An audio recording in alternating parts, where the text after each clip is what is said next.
Après que les enfants d'Israël furent parvenus dans le pays de la promesse, le tabernacle avec l'arche était à Shilo, et pendant une période assez longue, le centre de toute l'activité spirituelle, c'était Shilo, et non pas à Jérusalem.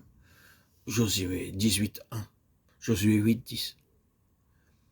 À l'époque des juges, l'arche se trouvait toujours là, à Shilo, Juge 18:31. Après cette période, lorsque Samuel fut introduit sur le devant de la scène, l'arche était encore en ce lieu-là, 1 Samuel 1:24. Le tabernacle se trouvait au milieu du peuple de Dieu, et l'arche était dans le tabernacle. Tout dans le tabernacle dépendait de l'arche. C'était le centre et le cœur du tabernacle, la seule chose qui se trouvait dans le lieu très saint. L'autel, le chandelier étaient précieux, mais ils représentaient seulement l'œuvre du Seigneur Jésus, tandis que l'arche typifiait sa personne. Sans cela, il ne peut y avoir de témoignage.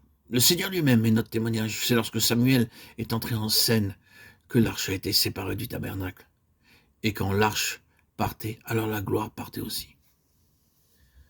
Le tabernacle ne devait sa raison d'être en tant que témoignage de Dieu que lorsque l'arche demeurait dans le lieu très saint.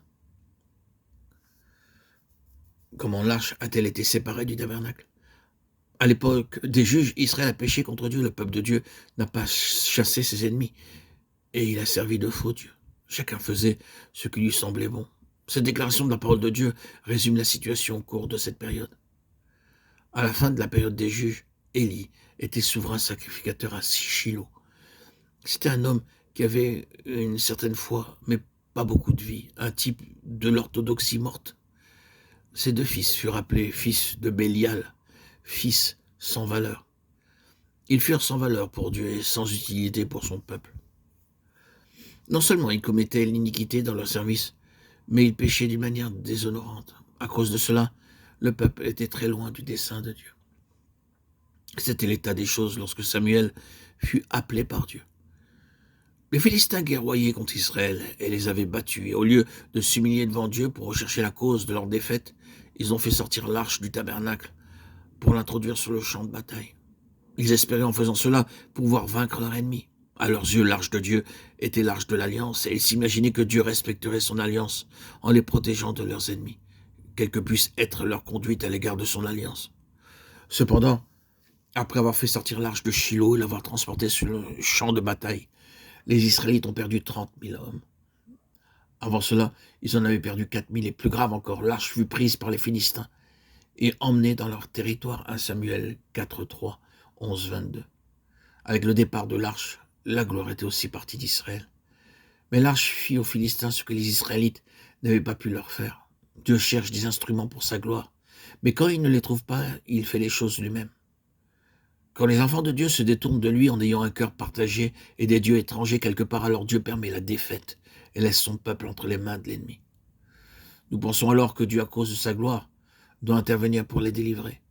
Mais Dieu n'a pas besoin de clamer sa sainteté ou de manifester sa gloire devant les hommes. Quand un serviteur de Dieu tombe, nous voulons cacher la chose et nous prions en demandant à Dieu, à cause de sa gloire, de préserver son serviteur, afin que cela ne soit pas divulgué de toute façon. C'est une défaite même si elle est tenue secrète. Cependant, la façon d'agir de Dieu est tout à fait différente. Il laisse son peuple dans la défaite aux yeux du monde, pour montrer qu'il n'a rien à voir avec la manière de se conduire de ce peuple. Sa gloire est toujours associée avec la sainteté, et il ne cachera jamais ce qui est impur. Sa gloire est mieux préservée même par la défaite de son peuple que par sa victoire, alors que celui-ci vit dans l'impureté. C'est pourquoi il a permis que l'arche soit prise, afin de montrer aux Philistins et au monde qu'il ne pouvait y avoir rien de commun entre lui et son peuple, tant que celui-ci ne marcherait pas dans la sainteté. L'arche de Dieu peut être prise, mais elle peut se défendre toute seule. Les 5 princes des Philistins, leurs 5 capitales, et Dagon, leur dieu, furent tous jugés par la présence de l'arche de Dieu. Nous avons un principe divin dans ces choses. Si le besoin se fait sentir, Dieu permettra que son peuple soit défait pour affirmer sa sainteté en agissant ainsi. Il maintiendra sa gloire.